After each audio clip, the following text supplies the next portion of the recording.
We do have a first warning weather alert ahead of a powerful nor'easter that we've been talking about for about a week now. The storm system finally gets going later tonight. Looks like it'll start as snow between about 9 and 11 p.m. and will start tapering off to more of a rain-snow mix by sunrise tomorrow morning. In fact, most of the steady precipitation should be done by about 10 a.m. tomorrow. So this storm system is going to blow across the northeast. We are actually going to be on the warm side of things. Heavy precipitation is expected at first, starting off as heavy snow.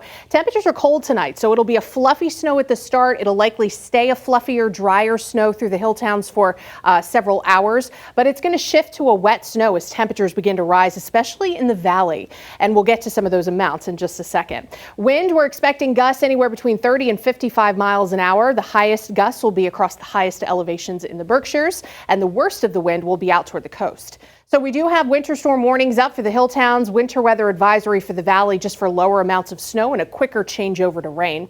This is a big storm. I mean, it covers a lot of area. It's already brought hazardous conditions to the deep south. Now the mid-Atlantic getting hit with ice, with snow, with rain. For us, the ice should be limited. I think it'll start off as snow.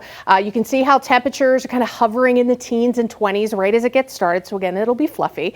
It'll be fluffier through the hills for sure. And this is where we're expecting the highest accumulations. It is going to be a powder to start, but then temperatures are expected to climb for everybody during the overnight. Stopping this at about 3 a.m. We're starting to get that warm nose coming into the valley. Temperatures are already getting above freezing. So now we're talking about that heavy, wet, kind of clunky snow that causes roads to be a little bit slushy as opposed to being icy. Then we've got rain that just kind of takes over, and that rain can be heavy at times for the lower valley. Note around 6 a.m. the Route 2 corridor still dealing with snow as well as the hills. We continue advancing through the morning past sunrise. The valley starting to see more folks changing over to rain. Snow continues to diminish, and the hills will finally be the last folks, though you may get a little bit of sleet or rain mixing with snow before it all comes to an end. Then through the rest of the afternoon, it'll be blustery and chilly with lingering rain and snow showers. So for Western Mass, the highest amounts will be through the hill towns here, Western Hampshire, Western Franklin, Western Hamden, through Chester, getting up into Savoy, Florida, areas that typically see those high amounts of snow. You'll get up to a foot with isolated spots up to 15 inches here, especially on those eastern slopes of the Berkshires. The rest of Berkshire County around 4 to 8 inches, as well as getting out into some of the lower elevations in Western Hamden County. 3 to 6 inches north of Northampton into the hills of Ware, down toward the Munson Hills, Palmer, Brimfield, Holland, and Wales, and then right across the lower valley, about 1 to 3 inches of snow, quickly changing over to rain. And if there is any icing, it would just be a very light glaze. In terms of wind gusts, we are expecting that wind to ramp up during the overnight. We could get a few 40 to 50 mile an hour gusts, but it should be brief. Then it's just kind of breezy throughout the rest of the day Monday. Wind will shift out of the south, so temperatures are going to warm up for everybody. I think we'll hit low 40s tomorrow. And we stay blustery through Monday night, even into Tuesday. I think we'll still have some gusty breezes. So the worst of the travel will be during the overnight. We're not expecting widespread power loss. If anything, maybe an isolated outage here or there.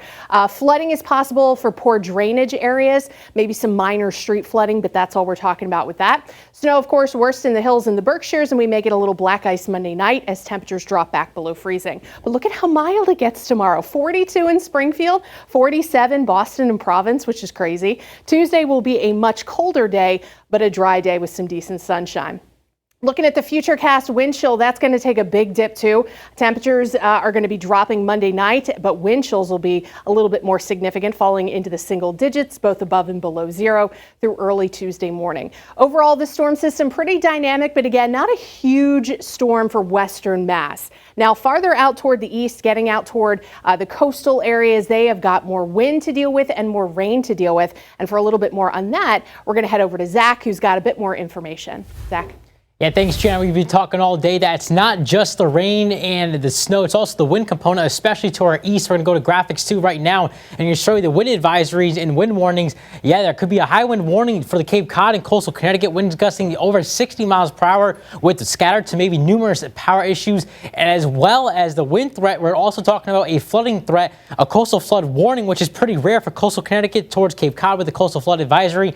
We're going to be talking about 4 to 7 feet of waves coming in, and we're talking moderate to potentially major coastal flooding. So for those along coastal Connecticut, Long Island, towards the Cape, for those that have family or friends out there, it could be a very dangerous situation with some, obviously historic flooding, but some big time flooding coming in with the winds are cranking at 50, 60 miles per hour out of the southeast. We call this a southeaster. Nor'easter is a big snowstorm usually this time of year with winds out of the northeast. This is a southeaster with winds coming out of the southeast, which is why all that water is falling in from southeast into Long Island to Connecticut into the Cape Cod. The windiest time between about 3 a.m. and 10 a.m. So that's the biggest threat for the flooding. Between about 5 a.m. and 10 a.m. I believe is when that flood warning is up until. So again, flooding and damaging winds along the Cape Cod coast, Connecticut and Long Island. For us, more some scattered wind issues with maybe a couple random outages, but that's about it. The snow and the rain is a bigger deal here. Janna, let's send it back to you to wrap up the forecast. Thanks a lot, Zach. Yeah, we definitely have some snow to deal with, mostly during the overnight hours. Tomorrow, just a few lingering rain and snow showers, and we'll end the day with a couple of snow showers with little to no additional accumulation. Breezy for Tuesday with good sunshine, but it'll be cold. We'll be back to the teens for highs, or excuse me, teens for lows, 20s for highs. Once the wind becomes lighter, Tuesday night, temperatures bottom out close to 0. Wednesday, though, we'll see a nice warm up, and there's a chance for a few rain and snow showers Wednesday night into Thursday. But overall, the rest of the week is looking pretty quiet. Even through the weekend, we will have another shot of cold, typical January air, but not tracking a whole lot of big storms at this point. There is a coastal storm we'll have to keep an eye on for the weekend, but for now, that storm looks to stay out to sea. So everyone be safe traveling tonight and overnight, and just stay warm the next week. Matt, we'll send it back to you. All right, Janna.